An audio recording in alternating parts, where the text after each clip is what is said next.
सुप्रभात, good morning. सीधा सौदा के आज के इस फ्राइडे के एडिशन में आप सबका स्वागत है। हफ्ते का आखिरी दिन है और इंटरेस्टिंग है बाजार।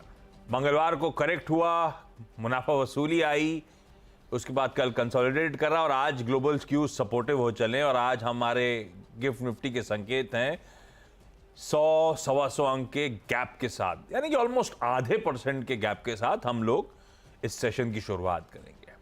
जो अच्छे ग्लोबल संकेत हैं वो क्विकली एक काम करता हूं, जब मैं पिच, स्टेडियम, क्राउड और सब कुछ दिखाऊंगा तब आपको अच्छे ग्लोबल संकेत दिखाता हूं। पर इलाजली कंसोलिडेशन के बाद ग्लोबल संकेतों का दम है जो हम थोड़ी सी मजबूती के साथ शुरुआत करेंगे। नहीं, पिच, स्टेडियम दिखाई जरा यार, पिच पे ले चलिए हम लोग को। कहाँ है रुके हुए?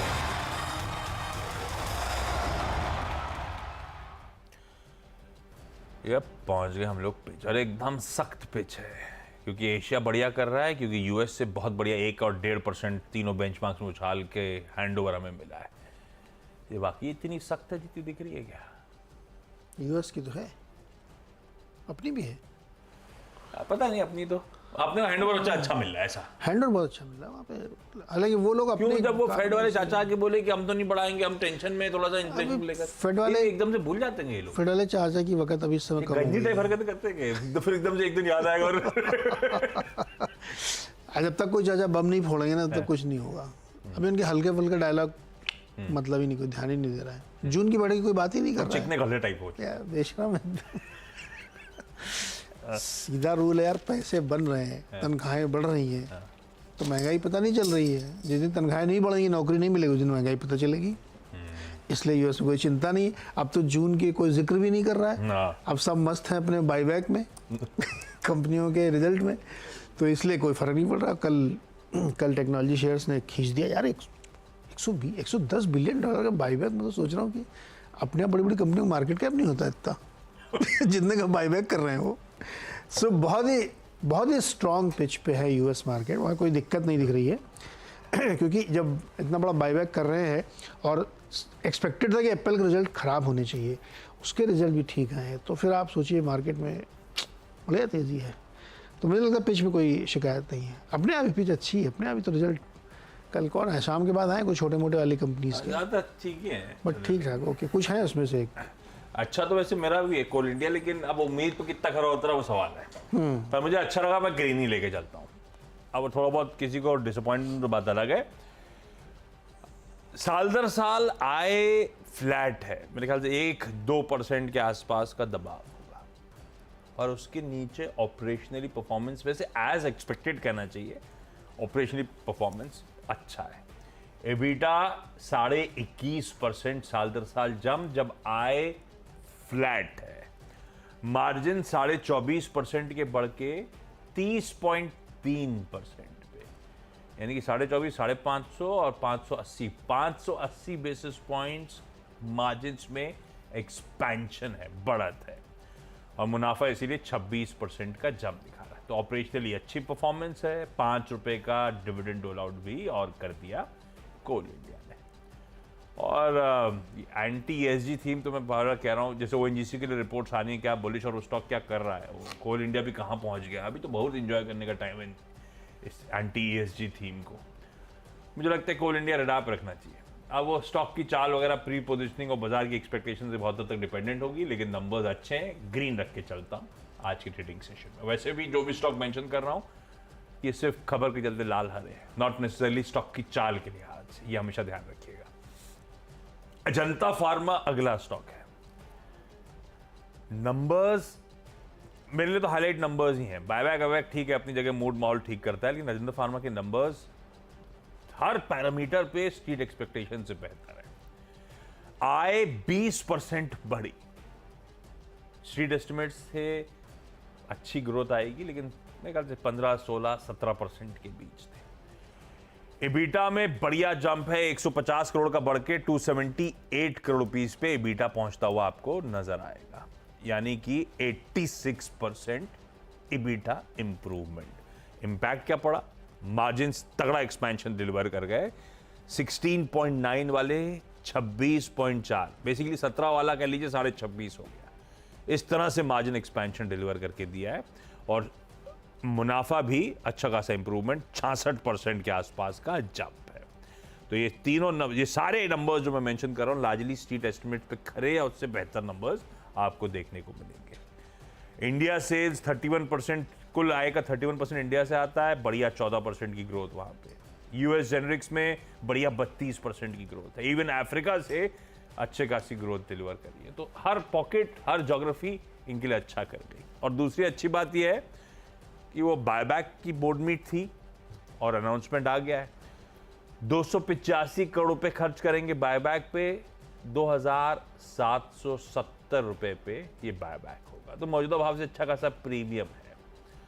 पर ठीक है, आउटस्टैंडिंग इक्विटी का छोटा सा पार्ट बायबैक होता है, इसलिए मैंने कहा था रिजल्ट ज़्यादा इंपॉर्टेंट है। बायबैक एक सेंटिमेंट पॉजिटिव है। ये नेट अजंता फार्मा को आज की ट्रेडिंग सेशन में हरा रख के चलते। फिर लेकर आइए तीसरा। पहले मैंने सब नतीजे रखे, उसके बाद इधर उधर भटकूंगा, मतलब अलग अलग डेवलपमेंट पे जाऊंगा। एस्टेक लाइफ साइंसेज अच्छे नंबर्स लग रहे हैं। साल दर साल देखते हैं अपन, आय 21% का इंप्रूवमेंट डिलीवर कर गई।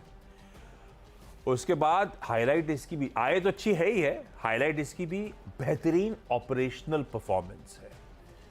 5.5 करोड़ का EBITDA बढ़ के 13.25 करोड़ पे। इसका मतलब क्या हुआ? मार्जिन्स में बहुत तगड़ा एक्सपेंशन। 4.3% मार्जिन्स थे जो बढ़ के 8.2 हो गए। मार्जिन्स ऑलमोस्ट डबल होते हुए इस कंपनी के। और घाटा अभी भी है, घाटा सिग्निफिकेंटली रिड्यूस होकर एकदम 93 लाख के आसपास हो गया है। तो पहले 5 करोड़ का था। तो ऑपरेशनली परफॉर्मेंस बहुत बढ़िया, इसीलिए एस्टेक लाइफ साइंसेज को ग्रीन रखता हूँ। 3 रिजल्ट्स हैं, तीनों हरियाली वाले। तीनों हरियाली वाले, ओके। मेरे भी तीनों हरियाली वाले। यूग्रो कैपिटल पहला स्टॉक है, ये भी भाई हरियाली वाला। नतीजे बढ़िया इन्होंने दिए हैं, पसंद आए लोगों को। प्रॉफिट काफ़ी ज़्यादा बढ़ के आया है। हालांकि खर्चे भी बढ़ाए इन्होंने, लेकिन एक्सपैंड किया तो उसका असर भी इनको देखने को मिला। 63 करोड़ रुपए की आमदनी इन्होंने दिखाई। क्वार्टर भी बढ़ के आया है। क्वार्टर हल्का स्लाइड नीचे है, लेकिन ईयरली बेसिस पे 25% की ग्रोथ है। दूसरा स्टॉक है ब्लू स्टार। ये तो AC वाली कंपनी है। एक्सपेक्टेशन से बेटर नंबर इन्होंने पेश किए हैं। 3300 करोड़ का रेवेन्यू, 242 करोड़ का एबिटा है, 35% की ग्रोथ एबिटा में, 26% की रेवेन्यू ग्रोथ है। हालांकि एक्सपेक्टेशन से ज्यादा गर्मी जो पड़ रही है यार, मुंबई में कल बहुत गर्मी थी यार, बहुत ज़्यादा गर्मी हो रही है। मतलब हीट वेव पहले गई तो हीट वेव चलो खत्म हो गई, फिर बोले फिर हीट वेव आ गई, गर्मी खत्म ही नहीं हो रही मुंबई। आप अपने घर के अंदर महसूस कर सकते हैं। छुट्टी के दिन आपको एक कमरे से दूसरे कमरे जाओ आप, 10 डिग्री का डिफरेंस, 10 डिग्री का डिफरेंस तुरंत। तो बहुत गर्मी। कल हैवेल्स में बात कर रहा था, अनिल राय जी बता रहे थे कि लॉयड पूरा रिवाइव हो गया उनका। वो लॉयड उसी पे नजर थी सबकी, वो बिल्कुल जब से एक्विजिशन कर रहा था हैवेल्स की वाट लग गई। तो अब जब लॉयड जैसा भी रिवाइव पूरा कर चुका है, चौथा 5वां नंबर उन्होंने डोमेस्टिक मार्केट में हासिल कर लिया। कल वो भी अपडेट आया था वोल्टास का, मैं पढ़ वही चेक कर रहा था। हाँ, 1997 में लिस्टिंग हुई थी वोल्टास, 97 में। हाँ, तब से लेकर आज तक इस तरह का अप्रैल परफॉर्मेंस नहीं हुआ बिक्री के लिहाज से वोल्टास का। इस तरह का परफॉर्मेंस है वोल्टास का। तो देख लो, तो ये सारे एसी वाले देखा। मुझे लगता है जब AC इतने आप लोग चला रहे हो तो बिजली भी तो खर्च करोगे। हाँ, तो IEX ने बोला 14% हमारा तो कल पावर स्टॉक देखा था आपने, तूफानी तेजी। REC के रिजल्ट के बाद तो पंख लग गए सबके। हालांकि IEX अब मेरे को लगता है बढ़ेगा इन सबका। 14-14.5% उसने भी कहा अप्रैल में हमारी वॉल्यूम बढ़ेगी। वैसे पावर मेरी बहुत फेवरेट 10 साल की थी। मैं इतना कंजम्पशन बढ़ेगा भारत में कि आप सोच नहीं सकते हैं। तो रेगुलेटेड है, उसके बावजूद उसके बाद कर ही रहे स्टॉक। आप देखो ना, सारे स्टॉक्स कल पावर के, चाहे वो पावर फाइनेंसर वो भी चल रहा है। तो प्रोड्यूसर और आप कोल इंडिया के बाद जो इन्होंने सी चेंज कर दिया ना पूरा पावर एज अ सेक्टर में। हाँ, एक लेकिन थ्रेट है। पहले आपको याद होगा अपन लोगों को स्टेट से बकाया एक ही चीज उदाली होते थे, स्टेट से बकाया, याद है आपको? अब वो खत्म। कैसे कैसा सी चेंज हुआ है। स्टेट वाला खत्म है। कंपनी का जो PLF था एड्रेस कर लिए कितनी वो इलेक्ट्रॉनिक मीटर्स से, स्मार्ट मीटर और स्मार्ट मीटर्स से। बट एक ही बस चैलेंज है इसमें, जो भविष्य में आएगा, आज नहीं आएगा। जब ESG थोड़ा टाइट होगा ना, तो आप अभी भी कन्वेंशन को लो बहुत फोकस। धीरे-धीरे ट्रांजिशन तो सब कर ही रहे हैं, अनाउंसमेंट तो आ ही रहे हैं। सबके रिन्यूएबल आर्म्स तगड़े होते ही चले जा रहे हैं। मतलब हम तो इन्वेस्टमेंट आइडिया चुनने के समय तो हम अहेड तक कर भी हैं। नहीं, अभी बहुत काम करना पड़ेगा। इंडिया का मैक्सिमम अभी भी कन्वेंशनल हवा है। तक कोयला निकाल के सब खत्म खर्च कर डालो सब। ओके, तो ब्लू स्टार गया, पावर से कहाँ एसी से पावर में पहुंच गया। तीसरा यस बैंक है, इसमें एक ब्लॉक होने की आज संभावना है। सूत्र बता रहे हैं ऐसे कि कार्लाइल अपना माल बेचेगा 1500 करोड़ रुपए का, 8.74% स्टेक है उनके पास। तो इसको रडार पर रखिए, देखिए कैसा रिएक्शन होता है इसमें। तो ये 3 हो गया मेरे भी, ये रेड में रह गया यस बैंक। हाँ, अच्छा, अगला मैंने रखा है, अभी एक नतीजा और रह गया, 4 नतीजे रखे थे मैंने। JBM ऑटो, वो जो बसेस वगैरह बनाती है, सिटी लाइट वगैरह, और CNG से अब तो EVs में भी उतर आई है।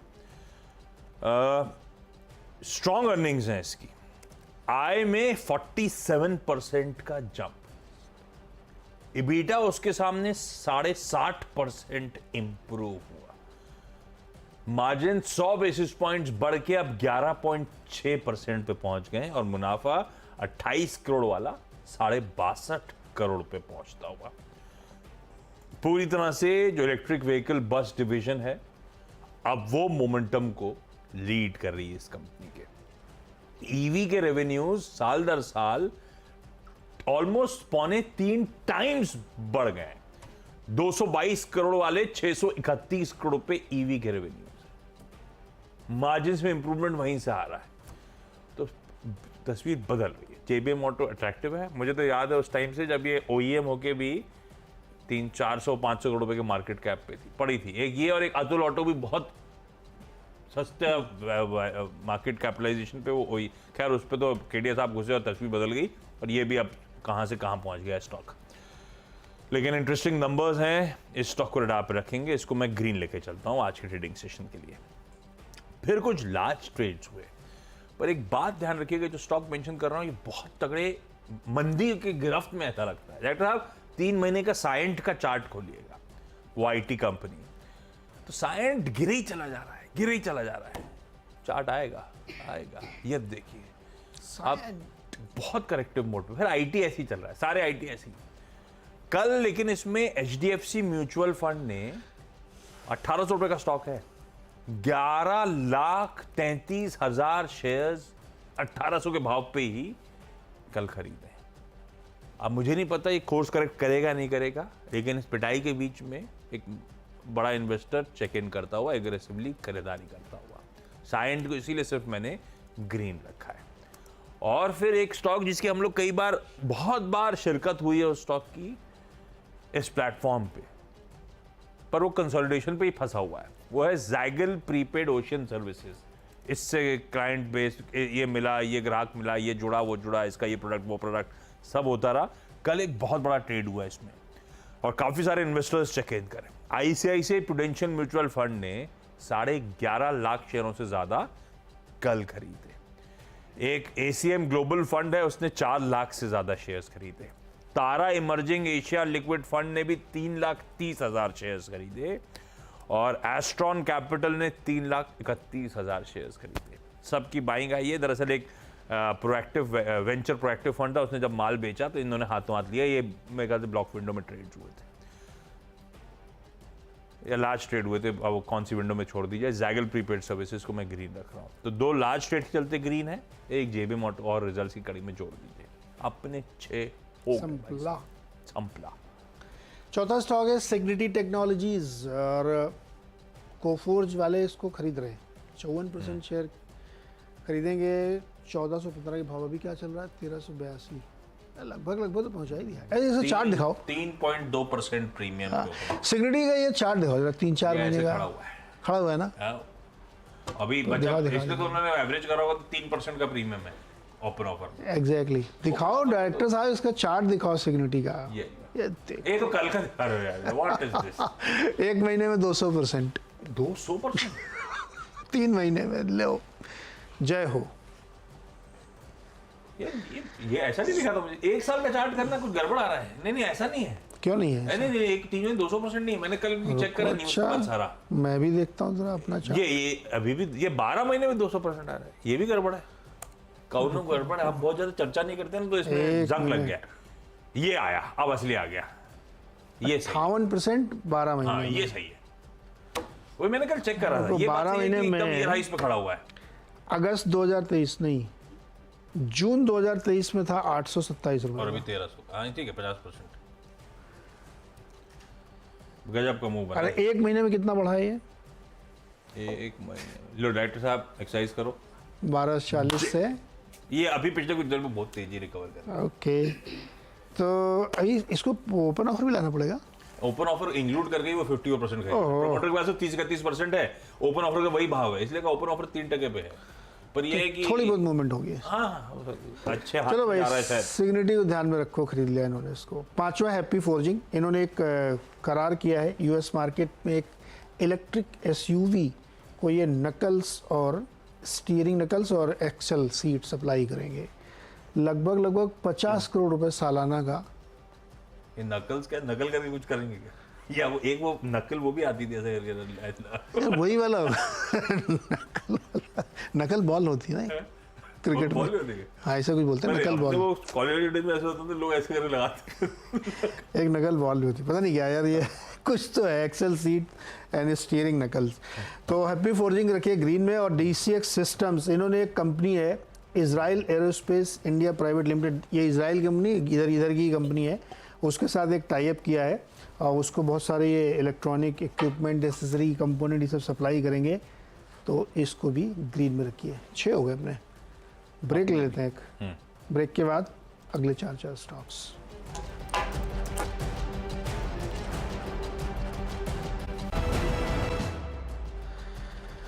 ओके भाई, एक बार फिर से आपका स्वागत है। और अगले जो 4 स्टॉक है उसमें 2 स्टॉक पहले मैं ये बताना चाहता हूँ कि एक तो मुझे हिंडाल्को बहुत अच्छा लग रहा है। क्यों अच्छा लग रहा है? क्योंकि सीएलएसए ने अपनी एक रिपोर्ट निकाली है मेटल्स पे। हिंडाल्को चार्ट दिखाइए, हिंडाल्को, यस, उन्होंने टारगेट इसका दिया है 770 रुपये। 635 से टारगेट बढ़ा दिया 770। उनका कहना है कि डिमांड रिकवरी जो है सपोर्ट कर रही है प्राइस को, और इंडियन स्मेल्टर वेल प्लेस्ड है। और वैसे भी मैं आपको कई बार बता चुका हूँ कि कॉपर और एल्युमिनियम में बहुत बड़ी तेज़ी बन चुकी है, बन रही है, बनेगी, क्योंकि ईवी में लगता है, डेटा सेंटर में लगता है, जितने रिन्यूएबल आ रहे हैं उसमें लगता है। तो इसको ध्यान में रखिएगा। ये हो गया आपका 7वां। 8वां स्टॉक है ओएनजीसी। इस पर जेफरीज ने एक रिपोर्ट निकाली है, टारगेट 390 रुपीज़ का उन्होंने दिया है। बहुत सारे उन्होंने कारण अपने गिनाए कि बहुत अट्रैक्टिव है, प्रॉफिटेबिलिटी इनकी बहुत अच्छी बढ़ती जा रही है, और की कंसर्न एक है इनका कि प्रोडक्शन की ग्रोथ कैसी होगी। ये वैसे मैं एक बहुत जेन्युइन आपको प्रॉब्लम बताऊँ ओएनजीसी की, कि इन्होंने पिछले 30-40 साल में कोई बड़ी डिस्कवरी नहीं की है।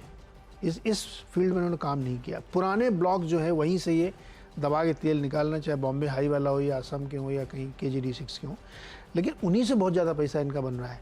तो ये हो गया हमारा 8वां स्टॉक, इसको ध्यान में रखिएगा।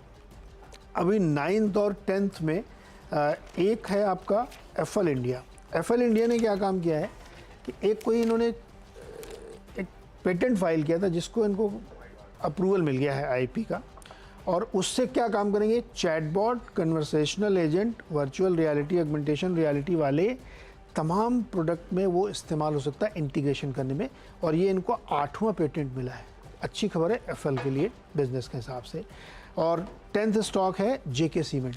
जेके सीमेंट ने, आपको याद होगा कि अभी 8-10 दिन पहले एक कोल ब्लॉक इन्होंने जीता था शहडोल में, और उसका फाइनली इन्होंने साइन कर लिया, टाई अप कर लिया ई माइनिंग के थ्रू। तो इसको भी ध्यान में रखना चाहिए। मुझे लगता है जेके के लिए अच्छी खबर है। 10 हो गए मेरे। ओके, अच्छा अगले में जल्दी बताता हूँ आपको। एक है बजाज फाइनेंस। भाई हालांकि कुछ हद तक आइडिया लग गया था, जब रिजल्ट आए थे तब इस कंपनी ने कहा था कि हमारा जो दोनों दिक्कत में है, ई कॉम और डिजिटल इंस्टा ईएमआई, जिस पर आरबीआई ने रोक लगाई थी, हमने वो खामियां पूरी कर दी हैं और आरबीआई को वापस चिट्ठी अर्जी दी है कि भैया जांच लो और हमारे इसके ऊपर से रोक हटा दो। तो आरबीआई ने कल अपडेट आया बाजार बंद होने के बाद, वो रिस्ट्रिक्शंस जो है ई कॉम और डिजिटल इंस्टा ईएमआई कार्ड्स के इमीडिएट इफेक्ट के साथ हटा दिए। अब ये कंपनी सैंक्शंस और डिसबर्सल्स ऑफ लोन्स इन दोनों बिजनेस सेगमेंट्स में शुरू कर सकती है। बढ़िया खबर है। ओवरहैंग खत्म होता है। अभी रिसेंट नतीजा आए थे तो सब कह रहे थे कि बिक्री फाइनेंशियल्स पे 5% का इम्पैक्ट इसी कारण है, ये दोनों पे रोक लगी हुई थी। तो भैया वो हट गई है, बढ़िया है, ग्रीन रखते हैं इसको। हिंदुस्तान जिंक को ग्रीन रखते हैं। ये हालांकि इसमें कुछ बचा नहीं है, सब स्टॉक से चूज गए हैं इसमें बैलेंस शीट पे। अब जो कैश फ्लो जनरेट होते हैं मुझे लगता है वही डॉल आउट होने आएंगे, पर हालांकि खूब तगड़ा कैश जनरेशन वाला धंधा है आज भी। 7 मई यानी कि अगले हफ्ते वेडनेसडे, मतलब परसों वाला ट्रेडिंग सेशन के हिसाब से परसों कंसिडर डिविडेंड बोर्ड मीट है, तो बढ़िया अच्छा है। इससे पहले मुझे लगता है आज हरकत आएगी। फिर एक Gujarat industrial power corporation limited GIPCL, इसने national bank for financing infrastructure and development के साथ एक लोन टाई अप करा है 2800 करोड़ से ज़्यादा का। बड़ा साइज क्वांटम टाई अप हो गया है। आई एम अज्यूमिंग धंधे को बड़ा करने में इस्तेमाल होगा। ग्रीन रख दिया। और मझगांव डॉक शिप बिल्डर्स को ग्रीन रखा है, क्योंकि ये इस बार सरकार से नहीं, अच्छा ये लग रहा है कि ये सब कंपनीज अब धीरे धीरे करके अपनी इंटरनेशनल ऑर्डर बुक इंप्रूव कर रही हैं, और ये होगा आगे चलते हुए, जैसे जैसे अपना दबदबा बढ़ेगा ना, ये सब होगा। इसको एक यूरोपियन क्लाइंट से 3 जहाज बनाने के कॉन्ट्रैक्ट मिला है $42 मिलियन का, US डॉलर्स का। बढ़िया है। मझगांव को ग्रीन कर दिया। 10 स्टॉक पूरे। क्विकली छोटा सा ब्रेक के उस पार ये टीम्स का quick wrap up.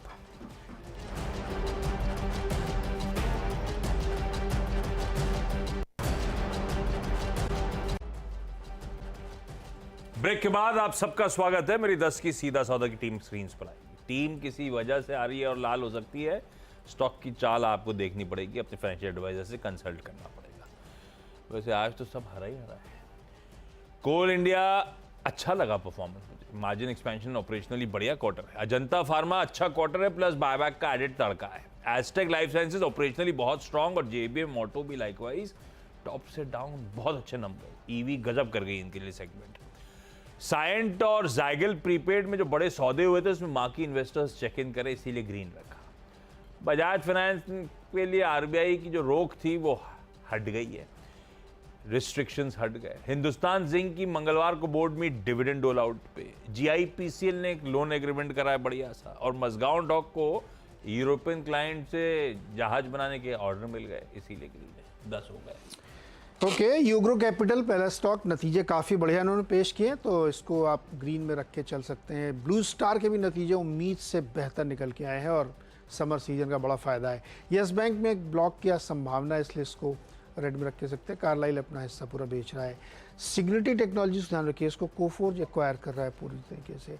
Happy forging को एक बड़ा कॉन्ट्रैक्ट मिला है, लगभग 50 करोड़ रुपये सालाना इनको एक US की EV कंपनी को इक्विपमेंट सप्लाई के लिए मिलेंगे। D6 सिस्टम ने भी एक एग्रीमेंट किया है इजरायली कंपनी के साथ, इजरायली नाम है, कंपनी भारतीय है, उसको इक्विपमेंट सप्लाई करेंगे। FL इंडिया ने एक पेटेंट हासिल किया है जो चैटबॉट के यूज़ में आएगा। JK सीमेंट कोल ब्लॉक इन्होंने साइन कर लिया, जो अभी EBIT में जीता था। ONGC पे जेफरीज की रिपोर्ट 390 का टारगेट, और हिंडाल्को में 750 के आसपास का टारगेट जेफरीज की रिपोर्ट है। एल्युमिनियम पे काफ़ी बुलिश है।